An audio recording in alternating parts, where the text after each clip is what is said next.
Bonjour à tous et bienvenue dans cette vidéo de revue de marché sur le Forex, donc revue mensuelle puisque nous avons fini le mois d'octobre. Donc je passerai en revue le dollar index et quelques paires de devises. Donc le dollar index, d'un point de vue mensuel, il nous a fait un beau mois aussi. On a vu un mois de septembre un petit peu erratique, parce qu'on avait fini avec un doji. Et là, on est bien reparti bleu. La seule petit bémol que je mets, c'est qu'on n'a pas réussi à reprendre les derniers poids hauts. On n'en était pas très loin, mais on n'a pas réussi à les reprendre. Néanmoins, on a encore du potentiel haussier pour aller chercher la SSB. Donc je garde moi un biais haussier sur le dollar, contrairement à beaucoup de mes collègues qui sont tous baissiers dollar. Pour le moment, je n'ai pas d'indication qui me disent que le dollar est baissier. On a même vu qu'avec le FOMC de mercredi dernier, où Powell a baissé encore ses taux de 25 points de base, ça a fait décoller le dollar, et la conférence de presse derrière, de même, a fait continuer le dollar à monter. Donc le dollar reste haussier, n'en déplaise à certaines personnes qui veulent absolument le voir couler à pic. Donc, pour le moment, hausse. Voilà, le petit bémol, c'est ça, c'est qu'on n'est pas revenu chercher les derniers points hauts ici à 99,96, on n'en était pas loin. Donc, est-ce que c'est justement pour ce mois-ci, avec dans l'idée d'aller chercher la SSB? C'est un petit peu ce que j'envisage. Voilà, je garde un biais haussier sur le dollar. Après, la suite, ce sera un petit peu plus difficile à vraiment prévoir, entre guillemets, si tant est qu'on puisse prévoir quoi que ce soit, ce qui n'est pas le cas. Ce n'est pas le travail d'un analyste technique. Un analyste technique doit être factuel et montrer voilà, les potentialités et ce qui se passe. On n'est pas là du tout pour faire de la prédiction. D'abord parce que personne ne peut prédire les marchés, donc c'est ni notre rôle, ni une possibilité. Donc l'idée, c'est d'aller chercher la SSB. Après, on a un nuage qui est plutôt fin, on n'est pas là-dessous, on n'est pas là-dessous, voilà, on a un nuage qui est plutôt fin, mais on a une Kijun en résistance. Donc là, on a un noyau dur, on va dire. C'est-à-dire qu'il y a un potentiel de traverser et donc de renverser cette tendance qui, elle, est une tendance baissière, techniquement parlant, puisqu'on est en dessous du nuage, non validée par la lagging span, puisqu'elle est toujours au-dessus de son nuage. Donc on a, je dirais pas une information contraire, mais on a voilà, quelque chose ici, et là on a une information contraire. Donc tant qu'on reste en dessous du nuage, on a un biais baissier, c'est-à-dire qu'à tout moment la baisse peut reprendre, puisque mes prix sont libres, c'est un petit peu l'idée, c'est si les prix sont libres de baisser, ils peuvent baisser, s'ils sont libres de monter, ils peuvent monter. Donc là, les prix sont libres à la baisse, c'est pour ça qu'on va dire que ça représente une tendance baissière quand on est sous le nuage. Par contre, la LS, elle, elle n'est pas libre de baisser. Si les prix baissent, on a deux supports majeurs ici de SSB qui peuvent entraver la baisse de la lagging span, mais elle n'est pas libre non plus de monter, enfin jusqu'à un certain point, c'est-à-dire monter jusqu'ici, elle peut, après ça devient compliqué puisqu'elle aura des résistances, des prix en résistance, donc après il y a la résistance. Donc grosso modo, la lagging span, elle est coincée entre ces deux niveaux. Donc ce qu'on peut imaginer sur le dollar, et là je dis bien imaginer, donc ce sont des hypothèses et non pas des certitudes, c'est d'avoir une espèce de range ici entre ce double support ici de Kijun sur le même plan que la SSB avec un petit point bas ici donc 95,71 et une résistance ici à 102,5 où on pourrait aller titiller éventuellement la Kijun ici à 103,23, ce qui veut dire que ma LS viendrait buter sur ces niveaux-là, donc voilà, on a 3 mois ici, là on est au mois d'août, non, mois d'août. Oui, c'était le mois d'août, donc ça correspond à la bougie du mois ici. Donc on pourrait monter ici sur les 3 mois suivants, voilà, donc on peut aller chercher ce niveau-là. Est-ce que ça cassera? Là, pour que ça casse, il faut qu'il y ait vraiment une information puissante dans le marché qui dise, ok, le dollar, la baisse est clairement terminée, je ne sais pas quelle nouvelle, mais quelque chose qui nous pousse vraiment le dollar à une forte hausse, d'accord, pour casser ce niveau-là. Sinon, voilà, on peut, vous voyez qu'ici, on a eu une espèce de latéralisation, on peut retrouver ce même style de latéralisation qui est ici. Alors là, vous voyez qu'il y a en construction un twist, ce twist est dû voilà, à la remontée des prix ici, donc ça nous fait remonter la SSB, la SSA ne bouge pas puisque mes prix sont à l'horizontale et que c'est le point moyen entre la Tenkan et la Kijun, et vous voyez bien que ma Tenkan et ma Kijun sont confondus, donc le point moyen ne bouge pas puisque ces deux niveaux-là sont à plat puisque ça correspond à cette latéralisation ici. Donc là, voilà, ça ne nous intéresse pas dans l'immédiat, puisque moi, ce qui m'intéresse, c'est ce qui se passe ici. C'est est-ce que mes prix franchissent ça? Ça ne me donne que potentiellement, si les prix latéralisent stabiliser encore pendant un certain temps, pour pas dire un temps certain, parce que c'est juste pour 2 ans, hein, il y aurait un passage faible, pour le mois de décembre 2027. Donc autant dire que ça ne nous intéresse vraiment pas du tout. Donc pour le moment, voilà, c'est ça qu'on va regarder. Est-ce que le mois qui vient, on arrive à casser les centres, c'est-à-dire les 2, la clôture, ouverture de ces 2 bougées-là, on arrive à casser ça et dans ce cas-là, on va développer une probabilité d'aller chercher la SSB, voir ce niveau-là et c'est ce qu'on va voir sur les 2 mois suivants, hein, donc novembre et décembre, comment on arrive à négocier ou à faire ce genre de cette schématique-là. Et par contre, ce qui est intéressant, c'est qu'en hebdomadaire, donc une unité de moyen terme, hein, on a cassé la Kijun. Donc, vous voyez que là, on l'a travaillé tout le mois d'octobre. Hein, là, c'est la semaine du 6 octobre, la semaine du 13 octobre, la semaine du 20 octobre. Et là, cette semaine-là, enfin, on a clôturé au-dessus. On avait cassé, on avait cassé à chaque fois, mais en clôture, on était revenu en dessous. Là, le mois de la semaine précédente, on n'a même pas cassé. Donc là, on pouvait se dire, bof, ça n'a pas vraiment envie de monter. Mais là, on a cassé, on est passé et on a clôturé au-dessus. Et donc, ça s'est fait mercredi, hein, avec Powell. Donc, on a bien ce scénario haussier. Et malgré le fait que potentiellement, il y aurait encore une baisse de taux au mois de décembre, alors c'est pas du tout validé, parce que Powell a dit qu'il n'en savait rien lui-même, le dollar reste haussier. Donc là, on est en train de développer quelque chose. Donc, dans le Discord, j'avais déjà dit depuis un certain temps, j'avais dit attention, moi, de mon point de vue, le dollar a fini sa baisse. On a un double point bas ici, alors, un petit peu exagéré, puisque là, c'est un petit peu plus bas, mais pour moi, je disais, je pense qu'on a un double point bas et qu'on devrait reprendre la hausse. Mais on avait cette Kijun hebdomadaire qui bloquait. Et ben voilà, pendant 3 semaines, elle a bloqué, et là, enfin, elle est passée. Donc, la LS, là, elle peut monter. Hein, donc, jusqu'à ce niveau-là, on peut aller chercher les 101,32.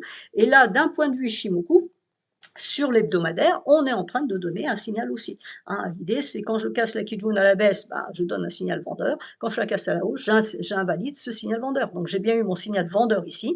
On a bien vendu. On est venu faire un double point bas. Donc, la baisse est terminée pour le moment, hein, bien évidemment, il n'y a pas de certitude, je le répète. On a un double point bas, on est revenu chercher la Kijun qui a bloqué, donc ça voulait dire qu'on restait dans un système de correction. À partir du moment où on la casse, on invalide ce signal qui a été donné ici, ça part à la hausse. Donc maintenant, ça, c'est ce qu'on voit là en cette fin de semaine. Maintenant, il va falloir vérifier. Donc en général, il y a un test de cassure, c'est qu'on vient tester ce niveau-là ou pas. Donc si on ne vient pas le tester, donc là c'est bon, la cassure elle est active. Si on revient le tester dans la semaine qui vient où on active de la baisse, il faudra impérativement rester au-dessus de ce niveau-là pour ne pas, en fin de clôture évidemment, hein, donc vendredi prochain, pour ne pas invalider le signal haussier qui a été donné ici. Donc là, on a un premier signal à valider derrière. Donc tant que ce niveau-là est en support, on a un biais haussier dans l'idée d'aller chercher le haut du nuage, voire la Kijun mensuelle qui est sur le même plan. Donc je pense, ce n'est qu'un avis personnel, si ça tient, je pense que dans les semaines, voire mois, parce qu'il va falloir quand même peut-être 1 mois, 2 mois, on l'a vu sur le graphique mensuel, aller chercher cette Kijun sur le même plan, je pense que ça peut se faire. Après, ça sera peut-être un peu plus compliqué, parce que suivant la vitesse à laquelle on va monter, on aura peut-être un nuage qui va s'épaissir ici, bon voilà, donc ça, on ne fait pas de pronostic, hein, comme je l'ai dit tout à l'heure. Il faut, je pense que voilà, tant que je reste au-dessus de ça, je garde un biais très haussier sur le dollar. Et je voulais juste vous montrer en journalier une autre hypothèse. Hein, donc voilà ma Kijun Weekly que je viens de vous montrer, qui a tenu pendant des semaines. Hein, donc on l'a travaillé. Et quand je vous parle de test de cassure, c'est ça. Ici, on a une belle cassure. Ça a été invalidé le lendemain. On a recassé, re-invalidation pour repartir à la baisse. Donc c'est ça qui est important. Donc c'est ce phénomène-là qu'on attend sur l'hebdomadaire. On a cassé donc l'hebdomadaire. Maintenant, voyons voir si cette cassure elle tient ou pas.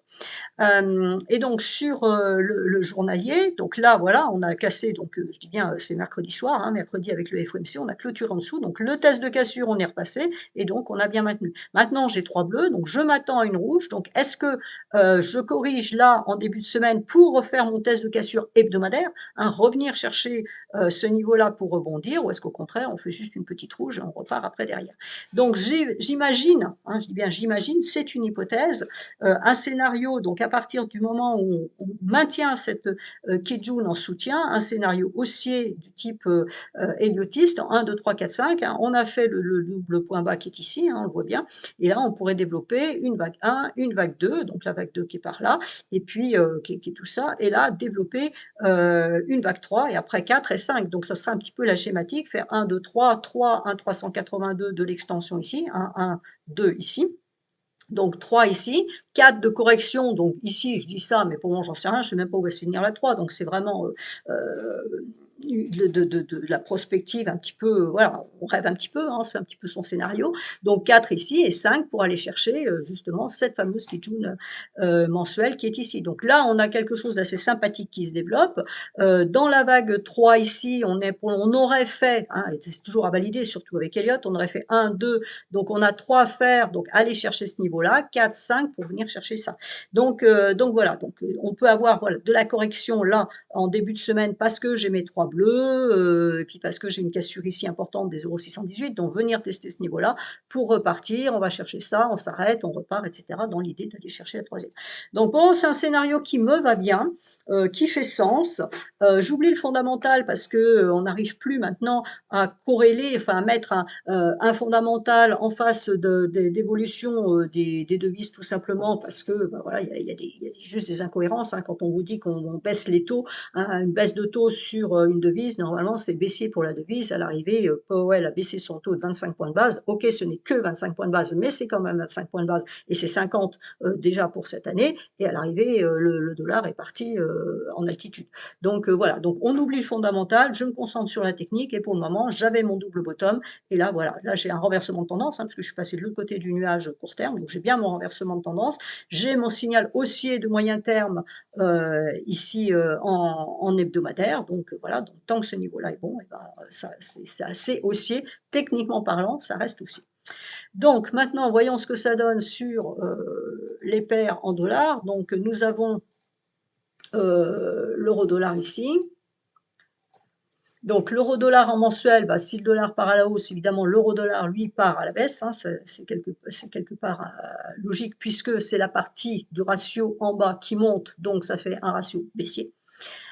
Donc l'euro-dollar pour le moment a fini donc le mois rouge. On voit que la LS par contre elle bute sur ce niveau de SSB. Donc si je veux que mon dollar monte, bah, clairement il faut que ça casse. Alors comme je viens de voir que je peux avoir de la prise, enfin de la correction là en début de mois sur le dollar, à ce moment-là ça voudrait dire que ça va buter ici et que ça peut potentiellement remonter. Hein. Donc, on a un niveau de support qui est ici, on a le niveau qui est là pour le moment, hein, donc à voir ce que ça va donner là, ici, donc on a ce niveau-là, et puis on a un autre niveau, hein, des niveaux, on en a plein. Alors, j'aime pas trop mettre plein de traits comme ça, mais là, en l'occurrence, c'est intéressant de calibrer pour voir ce qui se passe. Donc, on voit bien que c'est une zone de résistance qu'on était dans la hausse, qui a été support après. Donc, c'est une zone qui est travaillée. Et on a eu cette grande bleue, la grande rouge qui a repris les 3 niveaux, la grande bleue qui a repris les 3 niveaux. Là, on s'est arrêté au-dessus. On a fait une espèce, pas tout à fait de toile filante, mais pas loin. Là, on est revenu sur le niveau intermédiaire. Donc, est-ce qu'on poursuit, on va chercher ça, et là, on enfonce vraiment à la baisse parce que mon dollar, donc du coup, de l'autre côté, part vraiment à la hausse. Ou alors là, on commence par faire de la correction. Donc, on peut très bien imaginer une remontée ici, voire un petit peu plus haut pour repartir à la baisse éventuellement, ou à la hausse si le dollar, finalement, mon idée ne fonctionnait pas sur le dollar et qu'il repasse baissier. Donc, la LS est complètement neutre, hein, puisqu'elle reste dans le nuage. Donc, on voit bien, c'est voilà, les prix ont donné l'impulsion. Ils sont passés de l'autre côté du nuage, donc ils sont bien haussiers puisqu'on est au-dessus du nuage, mais la LS, on ne valide pas. Hein, comme je vous l'ai dit tout à l'heure, il faut que ça soit libre à la hausse ou libre à la baisse. Donc là, les prix sont libres à la baisse, libres à la hausse. Donc on va dire qu'on va surveiller ce qui se passe. La seule indication qu'on a vient de la lagging span. Donc les gens qui enlèvent la lagging span de leur graphique, c'est qu'ils n'ont strictement rien compris au système Ishimoku. Donc la lagging span est coincée dans le nuage, donc elle est dans une zone d'équilibre qui est ici, et c'est bien ce que disent mes prix, c'est qu'ils sont à l'équilibre. Donc oui, il y a du mouvement, hein, je ne vais pas dire le contraire, mais on n'arrive pas à déclencher ni la poursuite de la tendance haussière qui s'est imprimée ici, ni à refaire vraiment de la correction, repartir à la baisse. Donc tout ça, ça va se déclencher, ça va se décider un petit peu avec le dollar. Si l'hypothèse émise est valable, à ce moment-là, c'est haussier, et donc potentiellement pour l'euro-dollar, ça sera baissier, dans l'idée d'aller chercher la Kijun, voire carrément la SSB. Hein. Si mon dollar va chercher sa Kijun mensuelle, on peut très bien imaginer que l'euro-dollar, lui, aille chercher sa SSB qui est ici. Donc, neutralité pour le moment, 3 zones de support voilà, à surveiller donc, sur vos graphiques. Et en hebdomadaire, donc on trouve notre Kijun Weekly ici qui n'a pas été atteinte. J'ai 2 rouges, il me manque une 3e rouge, donc potentiellement on pourrait aller la chercher la semaine suivante. Alors c'est pas forcément lundi, hein, c'est dans la semaine, on devrait aller chercher cette Kijun. Après, ben voilà, le niveau qu'on a marqué sur le mensuel est juste en dessous, donc on peut très bien, alors on peut imaginer qu'on y aille avec une rouge, on vienne faire une mèche ici, on clôture ici, et puis on vient. On voit bien que là, il est installé dans un espèce de range, hein, dans une espèce, donc ça correspond à la neutralité, la lagging span mensuel qu'on a vu, hein. Voilà, elle est là, cette neutralité, hein, cette notion d'équilibre. Donc on a beaucoup de volatilité puisqu'on a des grandes mèches. Là, on a eu voilà, ici, c'est quand même assez joli, hein, avec cette, heu, cette étoile filante, de sommet. Donc on est bien reparti à la baisse. Là, maintenant, il faut voir si on casse. Si on casse ce niveau-là, à ce moment-là, bah, c'est un signal vendeur de moyen terme, hein. Donc dans l'idée, effectivement, d'aller plus bas, d'aller chercher, bah, voilà ce qu'on a dit tout à l'heure, la Kijun mensuelle ici, hein, on pourra aller chercher, ce niveau-là. Donc, est-ce qu'on a fait un top? C'est possible, à voir ce qui se développe du côté du dollar. Ensuite, le GBP/USD. Alors le GBP/USD en mensuel, donc évidemment, hein, toutes ces paires en USD, si le monde USD monte, elle baisse, c'est une logique imparable puisque la partie USD, c'est le dénominateur de mon ratio. Donc le GBP/USD, on a la LS là qui rentre dans le nuage, donc elle va rentrer justement dans une zone d'équilibre et d'incertitude. Donc les prix étaient bien haussiers, ma LS était bien haussière. Donc là, on avait bien quelque chose qui nous disait qu'a priori, ça devait monter. Alors il y a eu un problème d'arbitrage entre le GBP et la UD qui s'est fait là dans la semaine. La semaine prochaine, on a encore la RBA mardi, donc qui impacte le GBP, hein. N'oubliez pas que, l'Australie fait partie du Commonwealth et donc bah, voilà, la livre britannique, en fait partie, forcément, puisque c'est la tête du Commonwealth. Donc, c'est des devises qui travaillent énormément ensemble. Et donc là, on a déjà vu la semaine dernière entre la UD et le GBP. Et là, on a la RBA, donc mardi, donc la banque de réserve australienne, la banque centrale australienne, qui devrait monter ou pas son taux, hein, ça sera à voir. Et donc, il risque d'y avoir encore de l'activité avec le GBP, avec cette annonce. Donc, l'idée, c'est d'aller chercher la Kijun mensuelle qui correspond à la SSB. Là, c'est un noyau dur. C'est un noyau dur à la fois pour les prix, puisque c'est une Kijun, et pour la LS, parce que c'est une SSB. Et en plus, la LS, le souci qu'on va avoir, c'est qu'on a peu d'amplitude à la baisse. Alors là, c'est fini, hein, puisque ça, c'était ce mois-ci. Donc le mois prochain, la LS, là, à partir de lundi, elle va se décaler ici. Donc vous voyez que l'amplitude, ici, on a quand même une grosse bougie en support. Donc on pourrait descendre un maximal, chercher les 1,26, 1,2673. Donc déjà, allons chercher ce niveau-là. Là, il y aura rebond parce que c'est un niveau qui est très fort, donc il y aura rebond ici. Et puis après, bah, voir comment le mois de novembre se termine. Si on termine en dessous, bah, ça sera un signal vraiment vendeur qui sera donné. Donc test de cassure. Et puis par contre, après, ce qui est inquiétant, enfin inquiétant, tout est relatif, ça dépend si on est acheteur ou vendeur sur cette paire-là. Si on est vendeur, bah, tout va bien dans le meilleur des mondes, parce qu'on va avoir une faiblesse ici. Donc à partir du moment où on casse ce niveau-là, on enclenche la probabilité de casser ce niveau-là. Donc ce qui est intéressant, c'est qu'ici, vous avez la Kijun sur le même plan que la SSB. Donc c'est un niveau fort. Et là, on aura l'inverse, donc on aura une SSB sur le même plan que la Kijun ici. Donc on a deux niveaux forts ici. Donc c'est vraiment les deux niveaux d'importance sur cette paire, hein, incontournable. Donc vraiment à mettre sur tous vos graphiques, même quand vous êtes en intraday, hein, parce qu'en intraday, à un moment donné, on va y aller là-dessus. Donc il faudra savoir que c'est la Kijun mensuelle, hein, je suis sur du mensuel là. Donc c'est un niveau fort mensuel, ici c'est un niveau fort mensuel. Donc là, il y a de la faiblesse, mais c'est quand même un niveau fort. Donc ce qui est toujours intéressant dans des cas comme ça, c'est de dire, ok, j'ai de la faiblesse, mon marché peut passer, mais si ça passe pas, ça sera aussi une information très importante. D'accord? Donc vous voyez que là, bah, on est resté entre ces deux niveaux, hein. Voilà, les deux niveaux, ils existaient déjà, hein, par la force des choses. On est resté, on a eu une tentative ici, on est venu titiller la Kijun, on est remonté, on s'installe ici pour tenter quelque chose et on est revenu entre les deux. Donc on voit bien qu'ici, c'est une zone, je dirais que c'est une grosse zone d'équilibre sur cette paire, hein. Donc on a tenté la hausse, ça ne fonctionne pas. Donc si on pourrait revenir se coller là entre ces deux bornes ici, ou alors bah, on attaque ça et à ce moment-là on part vraiment à la baisse. Donc ça nous donnera un dollar fortement haussier de l'autre côté, évidemment.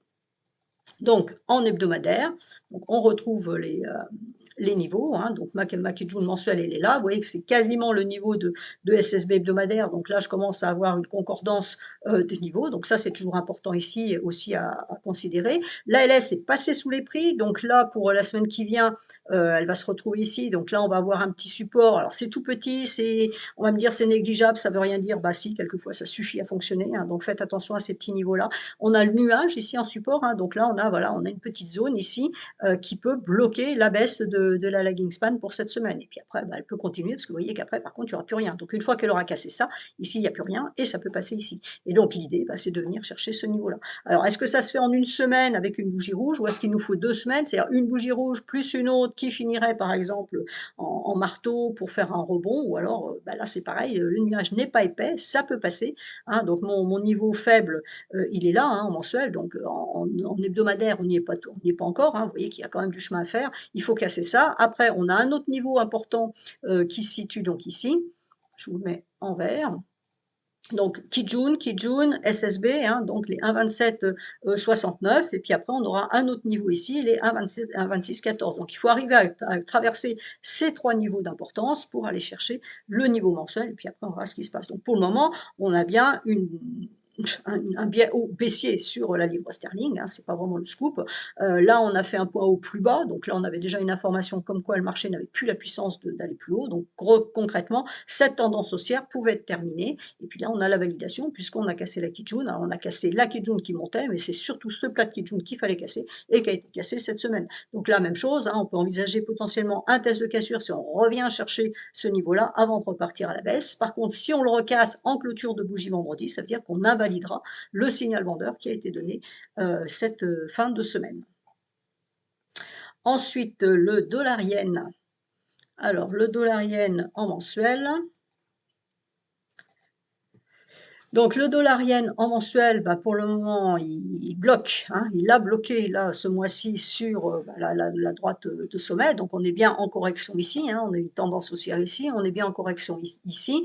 Là pour le moment, bah, ça a bloqué. Donc à voir si ça se débloque le mois prochain ou si au contraire, bah, ça bloque pour bloquer et on repart à la baisse. On a eu un signal haussier qui a été donné par cassure de la Kijun ici sur le même plan que la Tenkan ici. Donc là j'ai bien un signal haussier qui a été donné. Donc là, même chose, on pourra envisager potentiellement un test de cassure, hein, revenir chercher ce niveau-là avant potentiellement de repartir et de casser cette Kijun, ce qui nous donnerait, là attention, hein, on n'est plus dans le cas de l'euro-dollar, on est dans le dollar yen, donc si on baisse, c'est un dollar qui baisse, si on monte, c'est un dollar qui monte. Alors il y a aussi la partie yen hein, qui travaille bien évidemment, on a vu que justement, au point de vue yen, on a eu la BOJ cette semaine qui n'a pas bougé ses taux et qui a fait chuter le yen. Donc vous voyez, on ne baisse pas les taux, ça chute, on baisse le taux, ça monte, donc il y a des incohérences dans les réactions du marché, mais parce que les marchés fonctionnent par anticipation, et si on ne bouge pas le taux, ça veut dire que, etc., etc., on se fait un film, et du coup, ben, on prend une position qui est un petit peu à l'encontre de ce qu'on pourrait attendre. Donc là, belle poussée ce mois-ci, hein, donc le dollar était haussier, donc ça a aidé, le yen était baissier, donc ça a aidé, évidemment, on a eu la conjonction des deux, hein, ça veut dire que c'est un ratio qui s'écarte, donc par la force des choses, ça donne une bougie très importante, et donc là, bah, soit on vient ici, soit on ne revient pas, c'est-à-dire qu'on peut très bien tenter un petit peu de rebaisser, puisqu'on a vu que sur le dollar, on pourrait avoir de la correction et avoir un peu de baisse, donc on pourrait très bien, et puis après ça repart, donc le niveau à surveiller, c'est vraiment cette droite de tendance, et le dernier point haut, hein, évidemment, cette droite de tendance. La LS, elle, ne nous donne pas d'informations, puisqu'elle est au-dessus des prix, donc elle peut monter, il n'y a pas de souci, tant qu'on garde un biais haussier, et on garde un biais haussier puisque la bougie est bleue, la LS, elle peut continuer à monter. Et donc, sur l'hebdomadaire, on voit bien hein, qu'on est allé chercher ce niveau-là, donc la réflexion reste la même, hein, mon discours ne va pas changer. On est haussier en hebdomadaire aussi, puisqu'on est au-dessus du nuage. La LS, elle est libre à la hausse, les prix ne le sont pas, puisqu'ils bloquent ici. Donc là, si on arrive à casser ce niveau-là, donc les 154,40, à ce moment-là, le niveau suivant à aller chercher, donc pour la semaine qui vient en l'occurrence, hein, ça sera la LS qui rencontrera sa droite de tendance sur le niveau des 157, et puis après, bon, on ira chercher le dernier point haut ici, le dernier point haut ici. Mais là, pour le moment, bah, on a toujours cette droite qui bloque. Donc, on a eu une droite de tendance est tracée avec 2 points, c'est le troisième qui valide. Donc, pour le moment, cette droite est bien validée. Donc, pour invalider la tendance baissière qui s'affiche, puisque ma droite, elle est baissière, hein, cette tendance baissière qui s'affiche, qui est une correction en fait, il faut casser cette droite, d'abord par les prix, validation par la LS. Vous pouvez avoir les prix qui cassent et la LS qui ne casse pas, et on repart à la baisse, et auquel cas, bah, cette correction n'était pas terminée. Voilà pour le dollar yen. Ensuite, l'AUD-USD. Donc l'AUD-USD, alors là, il n'y a pas grand-chose à dire sur cette paire, elle est extrêmement pénible, et même quand on la regarde en daily, c'est juste une horreur. Donc elle est coincée hein, entre la Kijun, qui tient vraiment en support, on ne peut pas dire, hein, ça tient depuis le mois de juin. Donc voilà, on monte, on baisse, on remonte, on a tenté quelque chose, mais on n'a pas atteint la SSB, on est revenu chercher cette droite, on est bien remonté. Alors est-ce que c'est le dernier test pour dire on ne veut vraiment pas baisser ce niveau, on n'en veut pas, enfin on ne peut pas aller plus bas parce que cette paire-là ne vaut pas moins que les 0,6430, voilà, et qu'on repart à la hausse, ben, on va le voir, faut attendre, là, sur cette paire, il n'y a pas grand-chose à dire. Si on arrive à reprendre le point haut ici, ben, à ce moment-là, on a la SSB. Donc le côté positif des choses, c'est que là, à partir de janvier, on a de la faiblesse, alors même en décembre, hein, le nuage est relativement fin, donc si ça veut passer, ben, ça passe, ça veut dire dollar baissier, donc ça va pas vraiment dans mon hypothèse, on va dire. Si par contre on casse la Kijun, à ce moment-là, ben, ça sera vendeur, on aura un signal vendeur, donc il faudra aller chercher la Tenkan ici. Alors, la LS, ben voilà, elle s'est fait bloquer, hein, vous voyez les prix qui n'arrivent pas à monter, c'est la LS qui s'est fait bloquer ici par ces prix, qui s'est fait bloquer ici, donc là ça descend, donc est-ce que là, pour le mois prochain, bah, ce prix-là va faire support, et auquel cas, bah, on n'ira pas plus bas, on peut redescendre, mais on n'ira peut-être pas rechercher cette Kijun parce que c'est plus bas, ou on reviendra à nouveau la chercher pour rebondir parce que ma LS rebondira. Au contraire, comme c'est une bougie qui est relativement petite, hein, quand votre LS se trouve sous des grandes bougies, bah, ça a du mal à passer. Quand c'est sur des petites bougies, bah, ça peut passer. Et auquel cas, bah, si ça veut casser ici, à ce moment-là, ma LS, elle peut passer. Et là, j'aurai la LS libre à la baisse et les prix sur cassure de Tenkan qui seront libres à la baisse dans l'idée d'aller chercher les derniers points bas. Donc ça, c'est l'hypothèse baissière. L'hypothèse haussière, ben voilà, on a du lourd ici. Hein, les 0,6753, c'est à la fois la Kijun, la SSB, et puis le niveau de Tenkan qui peut bloquer la lagging span. On a un deuxième niveau juste au-dessus, donc on voit bien qu'ici, on a deux niveaux de résistance qui sont importants et qui pourraient donc justement empêcher les prix de poursuivre plus haut. Hein, voilà. Donc ça, ce sont mes deux niveaux, ma double résistance. Donc on est coincé entre ces deux niveaux. Et donc d'un point de vue hebdomadaire, quand je vous disais que voilà, c'est une paire qui est très compliquée, hein, qui est difficile, bah, vous voyez les bougies ici, quand vous regardez les bougies ici, vous avez tout compris, vous n'avez pas besoin d'un indicateur pour voir que c'est juste compliqué, qu'il n'y a pas grand-chose à faire. Donc on retrouve bien le niveau soutien, là, hein, la Kijun mensuelle qui est ici, ma SSB hebdomadaire qui est là. Là, c'est ma Kijun hebdomadaire qui a tenu, hein, tentative de casser la Tenkan, ça ne fonctionne pas, on a sauvé in extremis la Kijun ici, donc à voir bah, ce qui va se passer. Est-ce qu'on enfonce ici, voir le niveau qui est là, les 0,6515, qui est ce niveau de SSB sur le même plan que la Kijun ici, et à ce moment-là, ben, il y a une potentielle vente pour aller chercher ce niveau-là. Si ça tient et qu'on casse la Tenkan, à ce moment-là, on pourrait envisager de la hausse. Alors attendez, je vais vous mettre la Tenkan pour vous montrer quelque chose. La Tenkan, elle est ici, c'est le même plan que la SSB hebdomadaire. On a encore un bout de SSB ici. On a une Kijun ici, donc qui correspond aux clôtures, ouvertures de ces bougies-là, et un niveau mensuel ici qui est costaud. Donc vous voyez que pour la hausse, c'est extrêmement compliqué. Je ne vous mets pas tous les traits parce que sinon on ne verra plus rien, ce qui est totalement détestable sur un graphique. Donc on comprend bien la problématique. Hein. Alors là, c'est fin. Donc si la LS voulait monter, elle pourrait passer ici. On a un twist ici, mais bon, c'est pas pour cette semaine. Hein. On a du passage fin ici, mais on a du lourd ici parce qu'on a des Kijun mensuels, des niveaux de Kijun mensuels qui traînent. Hein. Vous voyez que tous les prix qui se sont arrêtés ici, ça correspond à ce niveau-là. Ça, c'est le côté très pratique d'Ishimoku, hein, où voilà, vous mettez vos niveaux et vous comprenez pourquoi vos prix ne montent pas. Hein. Donc ça bloque les prix. Là, on a un autre niveau, bah, ça correspond, je vais tous les mettre, hein, comme ça vous voyez bien. Vous voyez bien l'intérêt d'Ishimoku. Donc voilà, hein, le niveau qui est ici, et ben c'est ça, le niveau qui est ici, et c'est la mèche qui est ici. D'accord. Donc les niveaux, et c'est du mensuel, hein, ce sont des niveaux mensuels, ce ne sont pas des petits niveaux, donc ça bloque. Ça bloque. Donc là, il faut arriver à casser tout ça pour envisager d'aller potentiellement plus haut, ou alors, bah, oui, ça ne casse pas, hein, on a tenté, ça ne fonctionne pas, on casse la Kijun ici, à ce moment-là, on ira plutôt chercher ce niveau-là, et puis après, voir ce qui peut se passer. Alors pour la LS, ça risque d'être un petit peu plus difficile, parce qu'elle a des bougies en soutien, mais voilà, donc c'est neutre, voilà, c'est neutre. Donc dans l'intraday, peut-être, en trading court terme, peut-être, mais au-delà, non, c'est pas la peine d'aller là-dedans, ça n'a strictement aucun intérêt. Donc, que n'ai-je pas faire? Je finis sur l'USDCHF pour mes clients suisses. Voilà. Donc, en mensuel, ben, l'USD-CHF ne nous dit pas grand-chose. L'USD-CHF, hein, c'est la partie USD qui est la plus forte là-dedans. Donc, ben, voilà, on aurait un triple bottom ici. Donc, logiquement, on devrait imprimer de la hausse. Hein, c'est l'idée qu'on peut avoir. Il y a du potentiel, on ne peut pas dire le contraire, parce qu'elle cherchait la Kijun, elle est tout là-haut. Donc, il y a du potentiel. Alors, si on filtre un peu, on irait chercher déjà ce niveau-là. Hein, il ne faut jamais voir les choses en disant c'est bon, je vais tout là-haut, là-haut. Non, on y va step by step. Donc voilà, aller chercher dès ce niveau-là, et cetera. Mais là, on va dire qu'il y a du potentiel, hein, donc on va d'ailleurs chercher le point haut ici et puis après on va chercher ça, et cetera. La LS, elle peut monter, elle peut baisser, les prix peuvent monter, ils peuvent baisser. Donc voilà, c'est le seul truc, c'est qu'on peut considérer qu'on a fait ce mouvement ici, qui a été acté puisqu'on est venu chercher, donc l'objectif ici, on est venu, quasiment le chercher ici. On a fait un potentiellement un triple bottom, donc à vérifier, donc normalement, ça pourrait monter. Donc on a un biais haussier sur cette paire-là. Et en hebdomadaire, bah, en hebdomadaire, on voit bien, hein, la baisse, voilà, qui s'est faite, qu'on a vu en mensuel, hein, mes 2 montagnes, elles sont là, hein, donc 1 et puis 2. Voilà, on a cassé ici, test de cassure, on est revenu chercher en bas. Pour le moment, bon, on a bien un biais haussier puisque là, on a un triple bottom, hein, on a tenté de redescendre, mais on n'est pas revenu aussi bas qu'ici, hein. Donc c'est vraiment cette bougie-là qui nous dit que globalement, le marché pourrait avoir fait un point bas. Je dis bien pourrait avoir fait, il n'y a pas de certitude.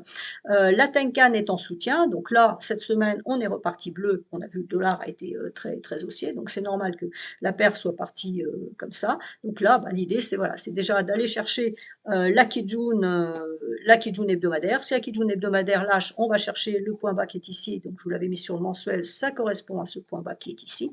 Et puis après, aller chercher ce niveau-là. Donc là, pour le moment, on a bien une alerte sur la fin de la tendance baissière puisqu'on a cassé la Tenkan. Maintenant, il faut aller casser la Kijun pour avoir un signal vraiment haussier et dire là, il y a du potentiel haussier. Donc là, on fait de l'intraday et puis là, on peut se positionner pour de l'un peu plus long terme et aller chercher ce niveau-là. Tant que la Kijun restera en soutien, c'est-à-dire ne sera pas recassée dans l'autre sens, hein, si elle casse ici, il ne faut pas la recasser dans l'autre sens, on n'invalidera pas le signal haussier, et donc on restera haussier dans l'hypothèse d'aller chercher ce niveau-là.